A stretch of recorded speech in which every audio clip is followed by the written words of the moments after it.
naghisgot diri sa atong unang pagbasa sa rason nganong nagantos ang mga Israelita matod pa ni Propeta Barok tungod ni sa pagsigi natog supak-supak sa Ginoo. Sukad pa nga giluwas kuno sila didto sa Ehipto katong naulipon sila nga nangandoy sila og kagawasan. Sige lang yapon sila supak-supak hangtod gadiabot na gid sila sa yuta nga gisaad sa Ginoo nga nahimo na silang dakong nasod giatiman sa Ginoo. Sige lang yapog simbas mga Dios-Dios, nagantos gid sila maayo. So kini ding atong mga pag-antos mga igsuon natural o man-made nga mga catastrophes or tragedies, bunga ni sa atong pagsupak-supak sa Ginoo. Ngilingay mong tupad ing na kapila na ka nakasupak sa Ginoo. Ingna.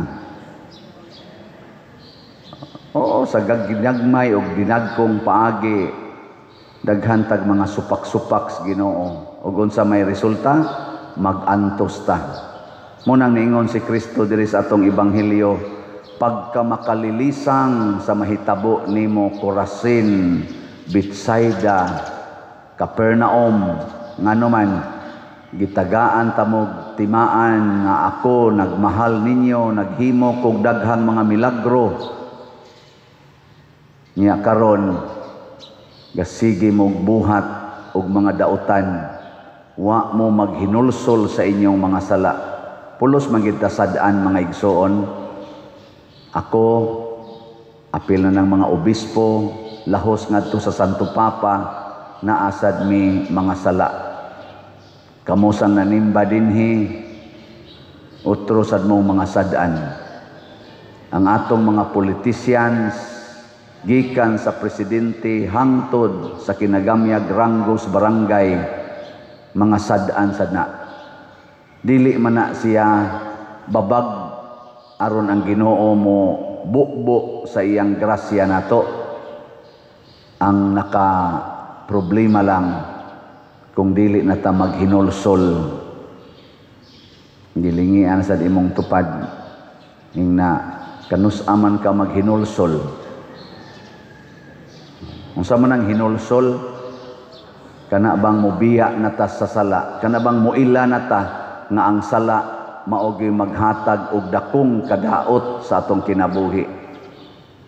Kining mga isyu karon sa corruption, flood control, apil na nini ang mga niut-ut og maayo ang atong ekonomiya, gubot ang atong nasod, wa magkahiusa, mga politician siging away, nya siging dinautay, gasto anang kwarta nga trillions of pesos, siging gasto anang billions of pesos. Why epekto, kutob ragid sa lalis, kutob ragid sa pagtabon anang ilang mga binuhatan nga binuang, maoni ang dakong silot sa Pilipinas. Gimilagruhan ba yaon tata? Under man ta sa koloni sa Espanya, sa Spain, nakalingkawas ta, nahimo na sad tang koloni sa Amerika, nakagawas na sad kunuhay ta, gitagaan tag independence kuno. Pero wa ta kagawas sa koloni sa korupsyon. Hangtod karon gibilanggo patas korupsyon. Lingay mong tupad ing na kurakot ka,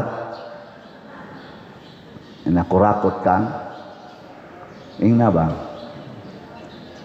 O kung sa may timaan sa mga taong kurakot, kanang magsigig hunahuna sa iyang kaugalingon, dili sa nasod.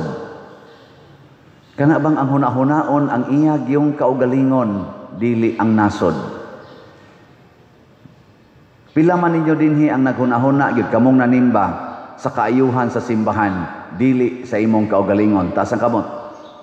Sige. Nya gasige mo palit og slot kada adlaw. Sige gyud kada adlaw gyud. Oh. Bantay mo diha ha. Ay ayaw sa nang kada adlaw pa der. Dili ba akong pasabot ba gasige ba kag tigom og kwarta kada adlaw para ipalit og slot? Mo na pasabot ana, pasabot inig ka weekend palit dayog slot. Oy, nagtigom og kwarta para ipanindot sa balay, para palit anang inyong mga paboritong pagkaon, ana palit anang inyong mga paboritong mga gadgets, ana para sa pagpanindot sa inyong mga naong unsay panghidi-hidiha, pangkolor anang inyong mga buhok, mga kilay, mga ngabil, palit ang mga bag, mga unsa pa na inyong mga igsusulob, daghan na kaimo gi-store up diha sa inyong balay, dako na kaimo diha storage sa inyong mga gipangtigom, kunuhay nga inyong mga gitawag og personal belongings. Sige lang gyapog tigom para ana paghuna-huna sa gamoy para sa simbahan, para sa nasod. Ako na maligya ko dinhi karon og slot in addition sa atong duha ka slots.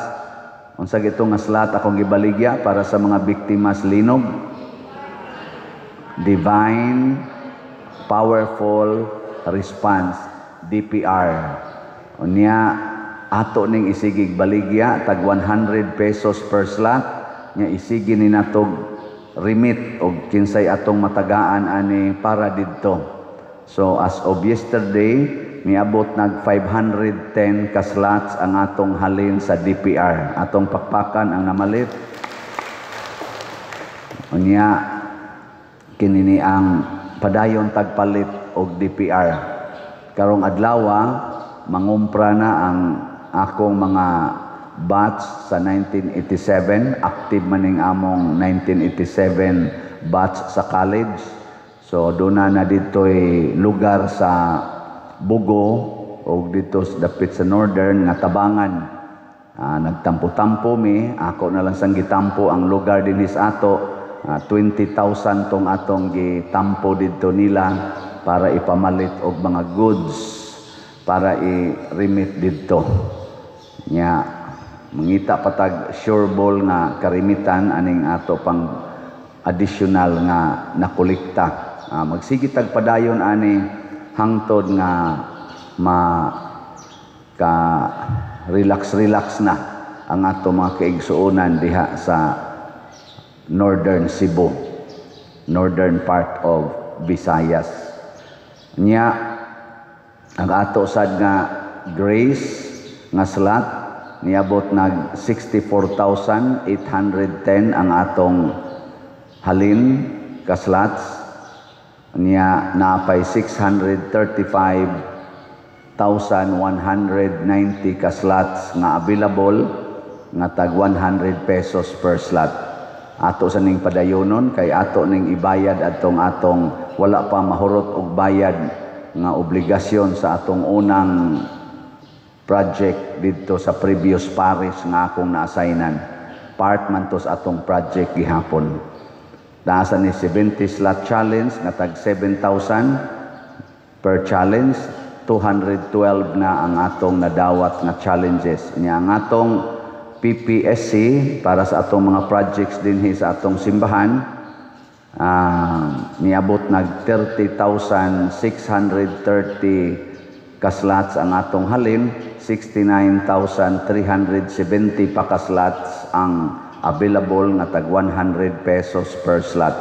Doon na sa ni 162 slot challenge nga tag 16,276 na sad ang atong nadawat. Pagkanindot aning mga tawhana nga nagsigig palit og slot, unya ang atong mga percentage sa narimit sa atong mga pledges sa Hilly Funds niabot nag 39.69% ang atong nadawat nga mga pledges.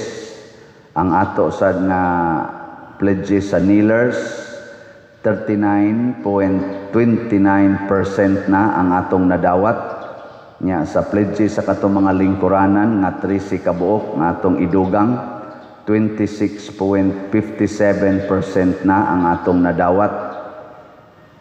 Nya sa generator tulo pagihapon ka kanini ang pledges katong tag 100,000 na apay 5 ka pledges nga bakante. Mga igsuon, kining atong gihimo dinhi nga opportunities para makatampo ta sa simbahan mao ni pagsumpo sa corrupted mind and heart. Kana bang pagka makasarili matud pas Tagalog ang atong mga leaders, labi na ang atong presidente sa Pilipinas, atong hangyoon nga maghuna-huna unta gyud sila sa tinud-anay sa kaayuhan sa Pilipinas, dili lang sa ilang kaugalingon. Imposible kaayo nga magpadayon ang pagsigig gawas aning atong mga kwarta kun ang atong presidente o ang iyang mga kabinete, apil ng atong mga legislators o sa judiciary, magpakabana aning corruption. Kung dili lang gid sila mangurakot, imposible kaayo nga ang kwarta nato mga wagtang kaning trillions. Karon na amang gani gi-question, nakadungog ko sa question. Ang Vice Presidente, ang iyang budget para sa 2026 wa kaabot og 1,902 million ang iyang budget, Office of the Vice President. Samtang ang opisina sa PCO, kuha mo ng PCO? Unsa ng PCO? Presidential PCO. Unsa na? Presidential Communication Office ba na? Ka na bang tigsulti ba? Tigsulti lang. O unsay gi kana na ang PCSO? Ako kasal. Basta kanang sa media ba, sa ato pa na, media layason, basta unsa na diha, nga magsulti raman na sila sa unsay nahitabo, unsay message sa atong presidente. Ang budget para sa 2026, murag more than 2 billion. More than 2 billion. Mantingal ito? Basta billion. Unya ang Office of the Vice President nga tibuok Pilipinas, daghan kay sila gani diha ron sa linog. Ang atong Vice Presidente, ang iya mga tao galihok namang yung mayo. Ngadto sa mga eskwelahan, ngadto sa daghan kayo mga masakiton, mga ospital. Office of the Vice President, 900 million ra. Nya sa last year man ting ito 700 ra. Kay ni-request siya 2 billion nga budget, gi-reduce to 700 million. Pero ang Office of the pastilan, balanse ka na. O naadiha ang korupsyon. Pugnan gid unta ni. Nya kinsa tong kusog mo trabaho, daghag nahimo nga kaayuhan para sa mga kabos, maon ta toy buuan og dakong budget. Pero katong gasigig himog anomalya, sama aning anomalya sa flood control o uban pa, kuhai sa nag-budget diha kay masig na pa diha ang mga kawatan kayo. Ano bang careful ba unta ang atong presidente hangtod ngadto sa iyang mga piniyalan aron maprotektahan. Pero kung ang ilang hunahuna o kasing-kasing mausay na corrupted, buslot gining atong nasod, maughan gid ta. Mo nang moingon gid diri ang Ginoo, pagkaluoy unyas mahitabo nimo Pilipinas, kay ang milagro atong inyong People Power 1, dako kay itong milagro katong People Power 1. O kinisang pagka-elected anirong atong presidente, milagro kay nis ilang pamilya, kay gi-condemn na ning ilang pamilya sa atong nasod ni atong People Power 1. Nabalik sila, dako kay nang grasya sa ilang pamilya. Pero di sila maghinulsol sa ilang mga sala, doon na pa'y dakong kadaot unya nga mahitabo ug maapil rabatang mga katawhan. Kita sang mga Pilipinos, dako na kay nang milagro nga naatay independence. Pero di gid ta maghinulsol sa ato mga sala, kining corruption di ni nato buntogon sa ginagmay ug dinagko, kining transparency di gid ni nato praktison, transparency and accountability sa ginagmay ug dinagko nga butang di gid ni nato praktison. Dagko pa unya ang kadaot nga mahitabo nato, apil na sa ato mga nagsunod nga mga generations. Ug ang kalibutan dili mohunong aning pagkontras Ginoo, labi na ning mga palisiya nga supak na gyud sa kinabuhi, labi na ning abortions, kaning mga sexual